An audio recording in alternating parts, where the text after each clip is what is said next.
Hi everyone, my name is Claude. And I'm Clinton, and we're the Lamest Defenders. On this special episode of We've Got Issues, Powers of X number 6 wraps up Jonathan Hickman's new X-Men relaunch. Does it live up to the hype? Well, let's find out. Yeah, let's go, I guess.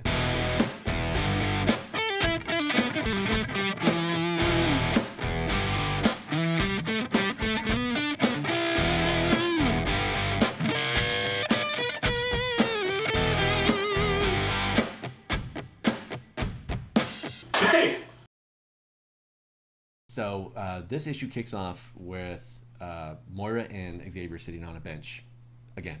K-I-S-S-I-N-G. That comes later. Yeah. But first comes love. But, maybe marriage. I don't know. It's 2019. You can do whatever you want. Get Arrow involved. She'll sense the ring. Yeah, she'll stop that right away. But so Moira introduces herself again to Xavier, saying like, "Hi, Moira, would you like to?" And then he basically tells her, or she tells him like, "You should probe my mind, see what's going on in this world." Like where this is going. Yeah. So well, it basically, and then it jumps to after that. This has been the same exchange that's been going on through House of X. It actually led off the series with House of X number 1. Yeah, so 11 other issues. Yeah, exactly. Yeah. So then after that, it jumps to year 1000 with the Librarian. The Librarian goes into the preserve that's spoken about in the previous issue, 4 and 5 of Powers of X. Yeah. It's outside of the tower. Mm-hmm. So with that, the Librarian goes into the preserve, and he's basically trying to find a certain mutant. Okay. Which turns out to be Moira. Moira McTaggart and... No, I'm sorry, Moira Kinross. And then Wolverine is there as well. Because why not? Yeah. Wolverine would be there. Now, let's address what he looks like. He looks barely aged at all. He has a little... He looks like Mel Gibson. He has a little gray in his beard. That's about it. Yeah, I was just drinking some beers in his man cave or something. Like, this is it? So, okay. Yeah, which is weird too because you have Old Man Logan. It showed that he aged, but I guess, I don't know, that was a different universe and they brought him back to 616, so I have no idea if he really does age at all. I have no idea, honestly. I know it's slower than usual, but like this is ridiculous. Well, yeah, I mean, and this is revolving around Moira's lives. Mm-hmm. This is all of her rejuvenation powers, I guess. So yeah, it's reincarnation. Thank you. Yeah, I could not think of the RE word. I got your back. Thank you. So the Librarian basically gives her an ultimatum, like, we want you to go off planet because with the Phalanx coming, they're going to do the Ascension, which is they're wiping out all of humanity, or they're wiping out Earth completely. So for more in depth on that, please look at Powers of X number 5, our review on that. And they want Moira off planet because if she dies before they ascend, then she could theoretically stop this from happening. So they want her off planet. So Wolverine does not care for that plan very much, so he kills the Librarian, just outright kills him. Before that, though, the Librarian makes a point to what the humanity has become, and they have become Homo Novissima. So basically, what that means is they used the Sentinels to buy time. They used all those robots to just buy time, so they could further integrate humanity with technology, basically, to fight mutants.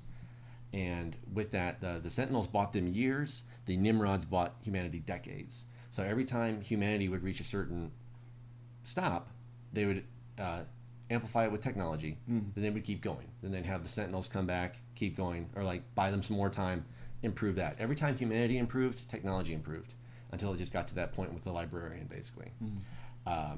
So that explains how, that little baby Nimrod, the little like ghost from Destiny kind of thing.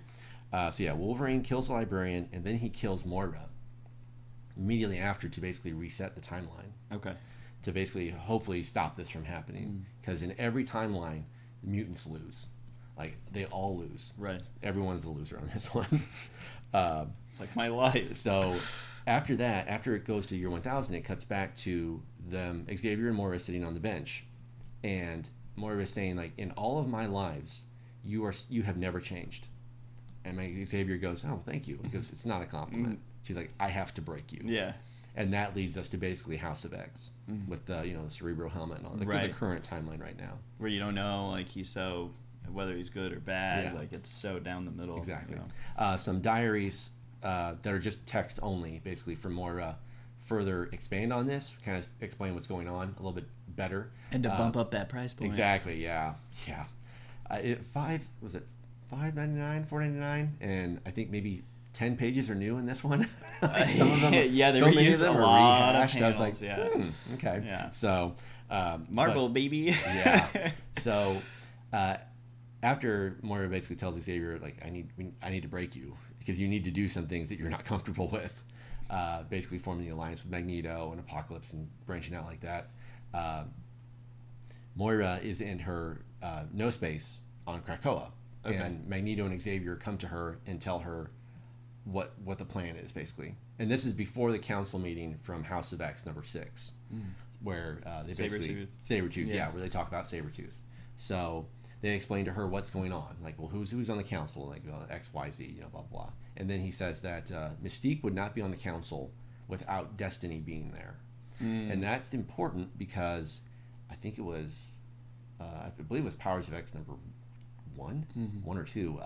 Destiny shows up and basically tells Moira, like, oh, you don't do anything. Right. You screw up everything. Yeah. Like all of your attempts fail. So Moira does not want Destiny there at all. And Magneto and Xavier are just like, well, we'll just keep pushing it off. Tomorrow. We'll just keep telling Mystique tomorrow. So it kind of ends with a flutter on that one. But after that, basically the series ends with much like it did with House of X number 6. There's a big party. The Ewok Village. Ewok Village shows up again. Endor, baby. Yeah, and that's pretty much it. And Xavier says, like, let them try to take this from us, basically. Now that both Powers and House have ended, was it worth all of this? Every week it's a big long comic, all this dialogue stuff. Did it build to a satisfying conclusion? This is definitely a great relaunching point, I feel. Maybe a little, I don't want to say anticlimactic because of that House of X number 4, where the X-Men, but they came back and the next week, so it was just kind of like, oh, okay, cool, but that was still just amazing. That was a great character moment. But this would be so much better. Like I said in House of X number 6, this is so much better as a trade. Yeah, because all of these issues are so intertwined. You can't just read one. Right. So as a combined set, it's great. But yeah, I'm excited for X-Men number 1. Comes out next week with Hickman. And then we have 6 more after that, like following a new number 1 for about 6 weeks after that. There's a lot that's been left unsaid, undone rather. So it's more questions have been raised than answered, which I'm okay with. That's what the comics are for. Marvel's okay with it because there's going to be 6 new X-Men comics, and they want you to buy every single one. You get the complete story. All right, touche. But overall, I think this has been a very enjoyable series. I've loved it. I'm a pretty big X-Men fan, so this has been great. I definitely recommend it.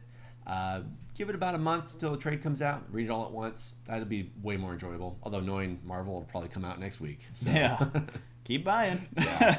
Well, that's all we really have for this one. Hope you guys liked it. We have more comic reviews coming at you guys this week, so stay tuned. Stay lame. Bye.